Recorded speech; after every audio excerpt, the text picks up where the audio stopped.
I am the Tofu Golem. Please enjoy the video. You start by opening brackets and pointing it to the project folder so file links resolve.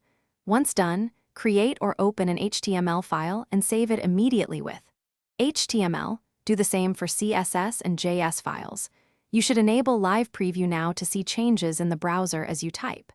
Make sure the Files pane shows your structure. This prevents broken paths later. From here, you're ready to edit and test without switching windows.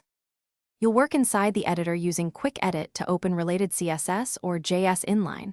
Press Ctrl-E and edit without leaving the HTML. Then use Emmet shorthand to expand tags quickly, which saves time on repetitive markup. Also rely on brackets, autocomplete, and syntax hints to catch typos and mismatched tags. Once you apply a change, Live Preview updates, make iterative edits and test interactions. If you need extensions, install only trusted ones and restart brackets to activate them. You finish by validating your markup and scanning the browser console for JavaScript errors, fix issues in source, and rerun Live Preview to verify. If something breaks unexpectedly, disable recently added extensions and retest. Extensions can conflict. Make sure to perform a hard refresh in the preview or clear cache if styles or scripts don't update. Finally, save all files and commit changes. If problems persist, reproduce the